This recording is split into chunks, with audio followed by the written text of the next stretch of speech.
इसलिए हमने ये रखा है कि SOS calls to government of India, क्योंकि ये जो मेटी संप्रदाय को लेकर जो प्रॉब्लम है, ये प्रॉब्लम बहुत दिनों से है।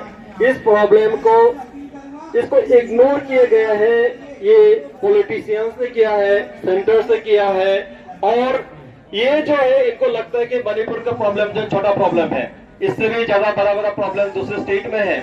लेकिन आज ऐसे एक मोड़ में हम खड़े हैं, अगर इसको गवर्नमेंट ऑफ इंडिया ने इसको इग्नोर किया है तो ये सिर्फ मेटी संप्रदाय या मणिपुर में रहने वाले इंडिजिनस कम्युनिटी का प्रॉब्लम नहीं है, ये नेशनल सिक्योरिटी थ्रेट बन सकता है, ये नेशनल सिक्योरिटी थ्रेट बन सकता है। इसलिए आज ये मीडिया के माध्यम में मैं ये पॉइंट रखना चाहता हूं कि अगर भारतीय नागरिक भी हमारे साथ अगर योगदान नहीं करते हैं तो आप भी कुछ दिन के बाद चैन से आप सो नहीं पाएंगे।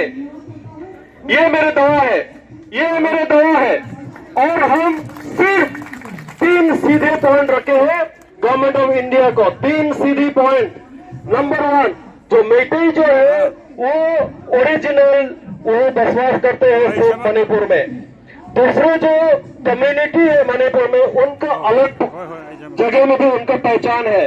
अगर मणिपुर से मेटी विलुप्त हो गया तो उनका और कोई कहीं आइडेंटिटी नहीं है।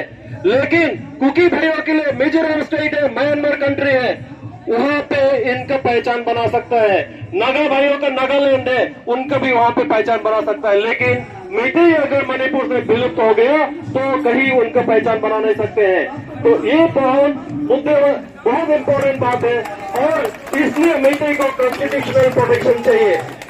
नंबर 2, जो बाहर से लोग आए हैं, इलीगल माइग्रेंट जो म्यांमार बॉर्डर से आए, बहुत आसानी से आए हैं, उनको नजर रखने के लिए भी वहां पे कोई सिस्टम नहीं है। बॉर्डर खुले हैं, वहां पे पुलिस वाले, आर्मी वाले पहाड़ जंगलों में जा नहीं सकते, लेकिन ये आराम से वहां पे बसे हुए हैं। और उनका जो शॉर्टकट वे में जो पैसा कमाना है वो है जो पॉपी फील्ड कल्टीवेशन। हीरोइन कहां से बनता है? पॉपी से बनता है। आपको लगता होगा ये मणिपुर का प्रॉब्लम है, वहां पे पॉपी कल्टीवेशन हो रहा है, ठीक है, ये जो इलीगल माइग्रेंट्स है ये लोग ने कुछ पैसा कमा लिया तो ठीक है, लेकिन ये बहुत गलत बात है। ये जो पॉपी से जो हीरोइन बनता है, ये आपका दिल्ली, आपका मुंबई, बेंगलोर, हैदराबाद जितने मेट्रोस है, आपकी लड़का लड़की में असर होगा। यही तो है जो नेशनल सिक्योरिटी थ्रेट। और अगर NRC जो अगर मणिपुर में जल्दी से अगर इम्प्लीमेंट कर दिया जाए तो ये जो बाहर से जो लोग आए इजीली आइडेंटिफाई कर जाएंगे, उनको धकेल दे सकते हैं हम लोग। ये आपकी जगह नहीं है, ये गलत तरीके से आप मनमर्जी नहीं कर सकते। नंबर 3, हमने ये रखा है कि वहां पे जो इंडिजिनस जो कम्युनिटी है, एक मेइतेई है, एक नागा भाइयों है, इनके ऊपर जो अत्याचार जो कर रहे हैं ये एविडेंट है, ये एविडेंट है। 1993 से लेकर अभी तक एक ही कम्युनिटी है जो ट्रबल मेकर बोलते हैं। आज जो बोल रहे हैं कि हम माइनॉरिटी है, ये मेजोरिटी है, ये मेजोरिटी मेजोरिटी है, उनको उल्टा फ्रेम किया है। ये ट्विटर, सोशल मीडिया, ये सब चलाने से नहीं होता है। हकीकत ही रहेगा। पता नहीं गवर्नमेंट इंडिया को क्या दबाव है, इनको ये जो बाहर से लोग है इनके ऊपर इतना की सिंपैथी है,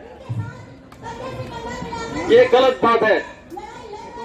पिछले 1.5 साल से वर्ल्ड मेटी काउंसिल ने माननीय गृह मंत्री से मिलने के लिए कितना कोशिश किया ताकि हमारे कोर प्रॉब्लम को पता चले। उन्होंने शायद किसी और लोगों की बात सुन के शायद इग्नोर किया गया है। आज क्या हुआ मणिपुर में, इसके लिए कौन दायी है?